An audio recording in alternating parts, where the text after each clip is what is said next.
Sindh assembly में budget इजलास शुरू थींदे ही मुखालिफ़ धुरई पीपी मेंबरनि विच में मुंहमारी थी पई। पीटीआई जे पार्लियामानी अॻवान हलीम आदल शेख उथी बीठो ऐं एहतजाज कंदे तेज़ थी वियो, जंहिंजे जवाब में सूबाई वज़ीर मुकेश कुमार बि तपी बाह थी वियो। संदसि चवणो त भली रिकॉर्ड कढायो वञे, संदन पार्टी जी औरत मेंबरनि ख़िलाफ़ गुथा लफ़्ज़ ॻाल्हाया विया, जेका ॻाल्हि हू बर्दाश्त न कंदा। जंहिंखां पोइ ॿिन्ही पासनि खां मेंबर उथी बीठा ऐं ऐवान हुल हंगामे जे वर चढ़ी वियो। इजलास दौरान सिहत वारी वज़ीर अज़रा पेचो ते तनक़ीद कंदे पीटीआई एमपीए सीमा ज़िया जो चवणो त कोरोना जी डप सबबि हू सिहत वारी वज़ीर हिकु ॾींहुं बि ॿाहिरि नाहे निकिती। संदसि चवणो त माकड़ फसल तबाह कंदी आहे पर ख़राब हुक्मरान नस्ल तबाह कंदा आहिनि।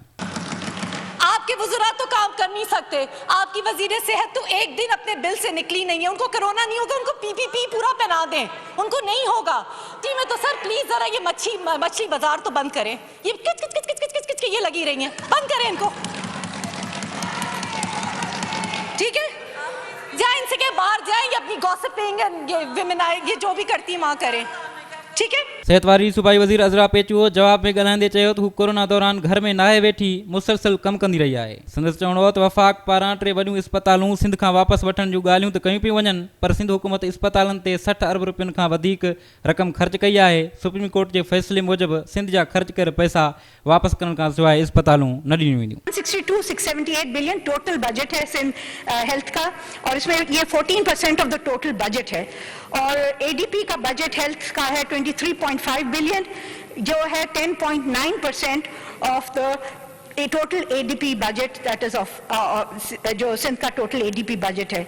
इस तरह इंक्रीमेंट हेल्थ बजट में 14.42% का हुआ है, और बजट जो है प्रीवियस बजट हमारे पास जो था हेल्थ डिपार्टमेंट का वो 142.177 बिलियन था, अब ये बढ़ा के जो है 162.678 बिलियन हो गया है। सूबाई वज़ीर अवैस कादर शाह जो चवणो त बिलावल भुट्टो ज़रदारी पारां ॾिनल चैलेंज अॼु ताईं पूरो नाहे थियो। हू नेब केसनि खे मुंहुं ॾेई वेंदा, पर जल्द अवां जो वारो बि अचणो आहे। पीपीएमपीए गुलाम कादर चांडियो वफ़ाक़ी सरकार ते तनक़ीद कंदे चयो त खंड चोरनि खे आस पास वेठल ॾिसी ॿुॾी मरणु घुरिजे। जमायत इस्लामी जे एमपीए सैयद अब्दुल रशीद लियारी में मुख़्तलिफ़ स्कीमनि खे जाली करार ॾींदे बजट दस्तावेज़ फाड़े छॾिया।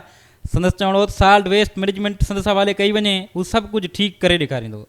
इजलास दौरान सूबाई वज़ीर जाम इकराम ला धारेजो समेत केतिरनि ई मेंबरनि वीडियो कॉन्फ्रेंस वसीले ऐवान खे ख़िताब कयो।